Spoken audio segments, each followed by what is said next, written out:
itu kita adalah anak usaha dari Diandra Promosindo, sebuah penyelenggara I.O.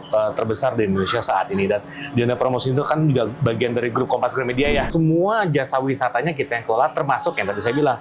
Karena kita rootnya itu dari Diandra, sampai kita juga selain sebagai venue manajemen di Kebun Raya, kita juga sebagai in-house I.O. kita ngerjain sendiri event-event di dalam Kebun Raya itu. Dan dalam hal ini Kebun Raya, kita langsung aja. Kebun Raya itu kan syarat dengan tema lingkungan, nilai-nilai lingkungan, nilai-nilai konservasi. Nah, jadi program apapun atau project apapun yang kita buat, Mas, itu pasti selaras dengan nilai-nilai itu.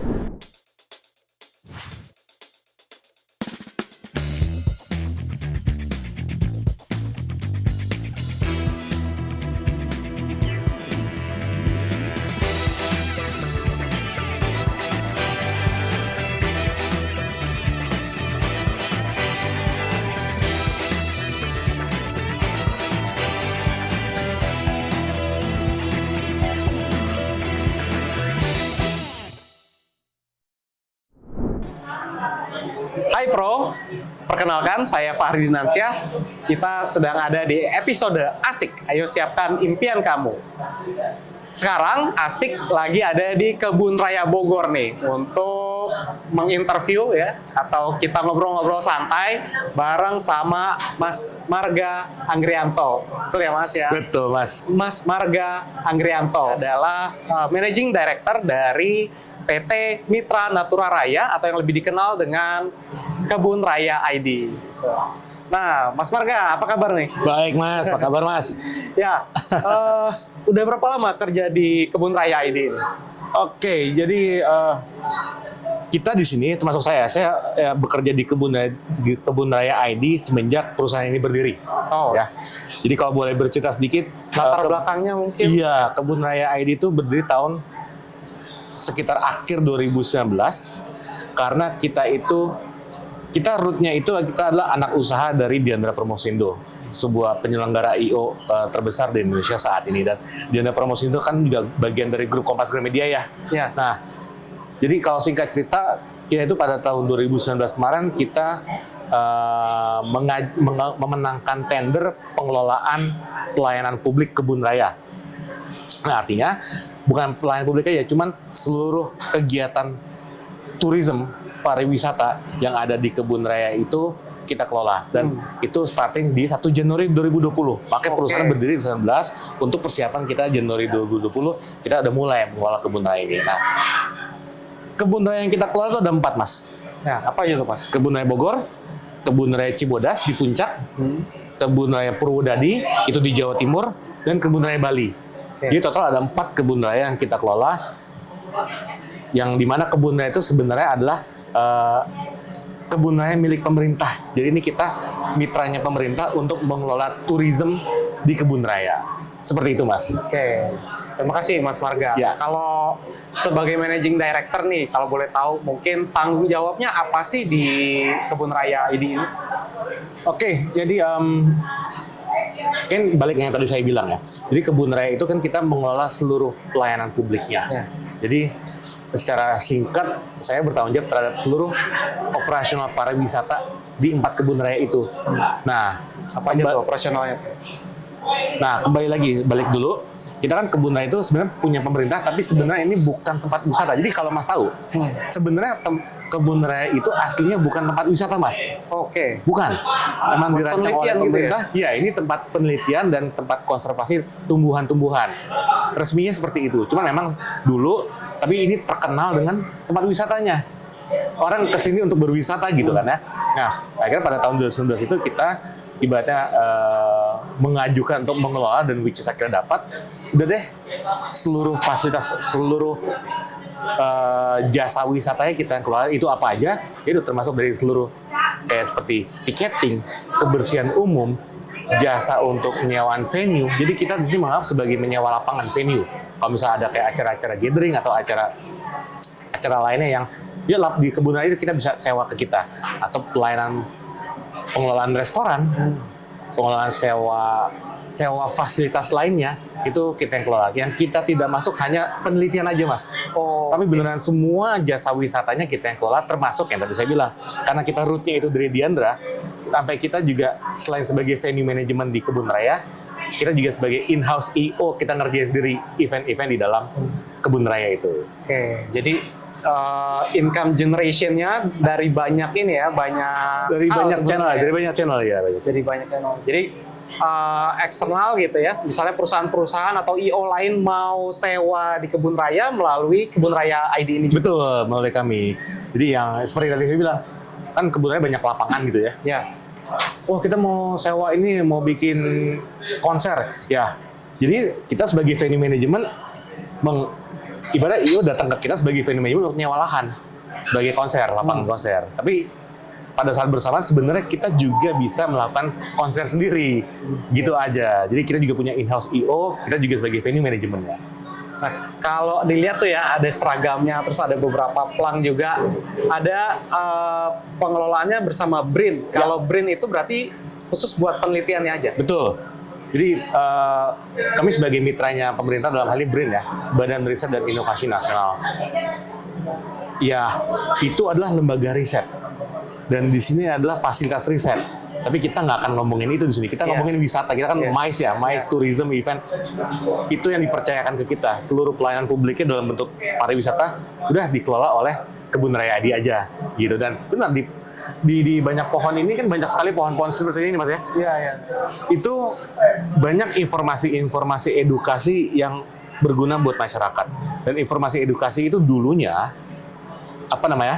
itu sebagai materi penelitian teman-teman peneliti di sini. Tapi akhirnya kita kemas lagi sebagai bahasa yang lebih fun. Intinya kita bisa mengedukasi orang-orang terhadap isu-isu lingkungan di pohon-pohon ini. Oh, Seperti itu. jadi sekaligus mengedukasi Betul. ya. Yang melakukan penelitian BRIN, yang menyebarluaskan edukasinya. Yang menyebarluaskan dan mengemas ulang dengan bahasa lebih kekinian. Ya. Kan kita orang hospitality, orang kreatif. Betul. Ya. Kita mesti kemas ulang. Kebun Raya ID tugasnya lebih ke arah sana ya. Betul. Bagi tugas sama BRIN lah. Bagi tugas. Oke. Nah kalau di event sendiri gitu ya, event apa aja sih yang mungkin boleh disebutkan yang besar-besar atau mungkin yang sifatnya lebih kecil yang pernah diselenggarakan di Kebun Raya? Baik Kebun Raya Bogor, Kebun Raya Cibodas maupun yang lain. Oke. Ya, jadi seperti tadi saya bilang, Mas. Kita kan sebagai venue manajemen juga sebagai IO iya. Nah, kita sebagai IO juga memang bertugas membuat event-event di sini agar kebunnya semakin ramai lah, ini juga semakin ramai. Event yang pernah kita buat tahun-tahun sebelumnya itu ada namanya Swaraya. Swaraya. Itu kita bermitra dengan pihak lain, intinya kita bikin bareng lah Swaraya di Kebun Raya. Lalu juga pernah dibikin oleh kita itu dengan klien Menkominfo, kita bikin literasi digital di Kebun Raya. Itu gabungan antara Kebun Raya ID sama Diandra Promosindo, kliennya Kominfo. Tapi kita juga sebagai IO di sini. Itu bentuknya konser musik dan acara lari 5K. Oh. Nah, tapi signature kita, Mas, itu kita punya program acara namanya Sunset di Kebun. Nah, Sunset di Kebun itu sebuah konser intimate, jadi bukan konser dalam skala besar gitu ya, jadi bukan konser yang puluhan ribu orang, enggak.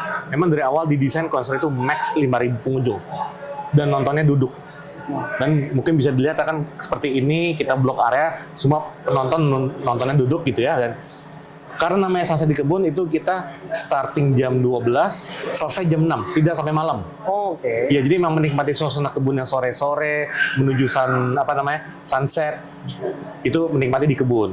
Nah, lalu itu tugas kita ya, bikin event di Kebun Raya. Nah, event ini Sunset itu kita selenggara di empat-empatnya. Kebun Raya Bogor, Kebun Raya Cibodas, Kebun Raya Purwodadi, Kebun Raya Bali. Oh, gitu. Makanya ini yang benar-benar signature kita.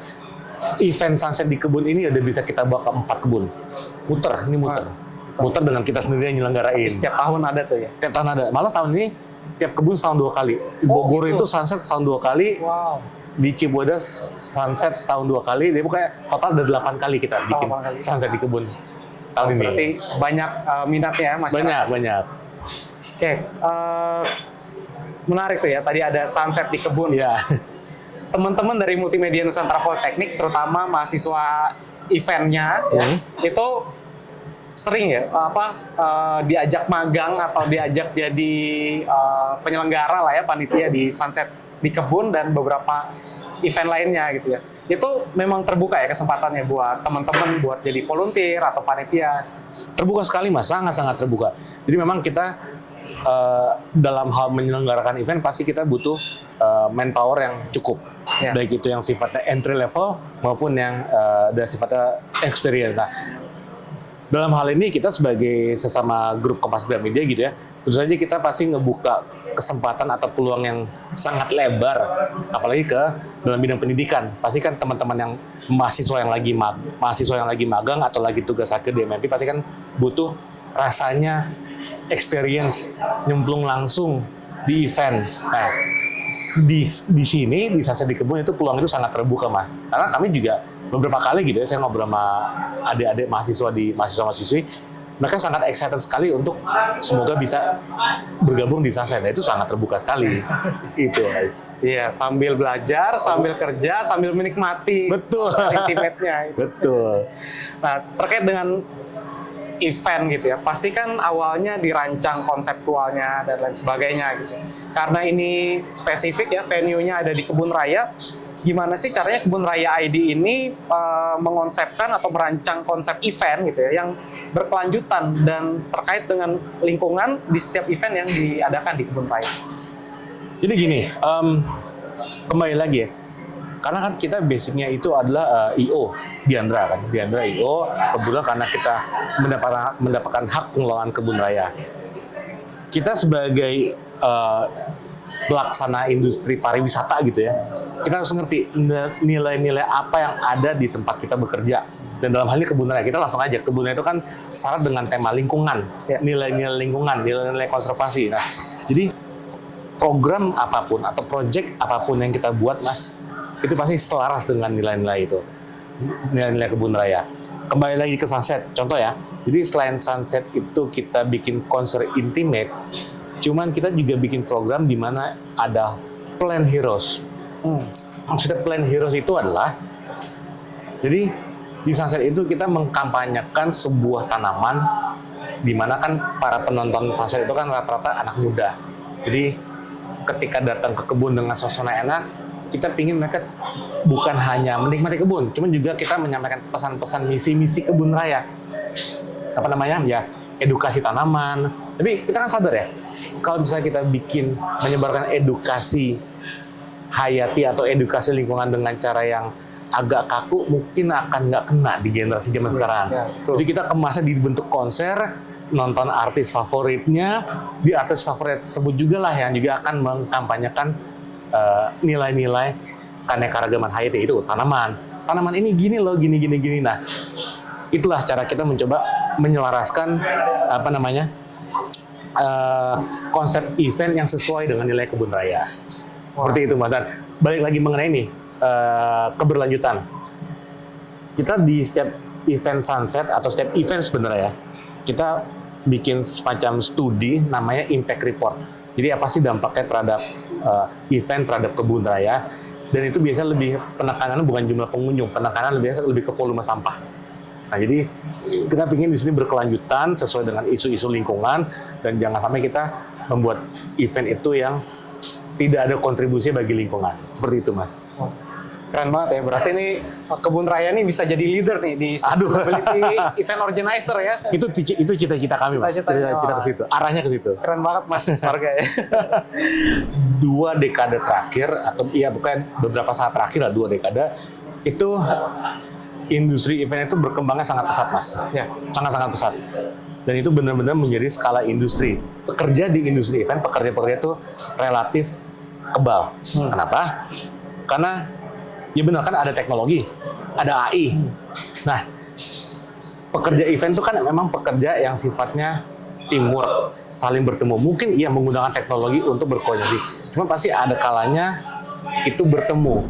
Kita itu industri pariwisata harus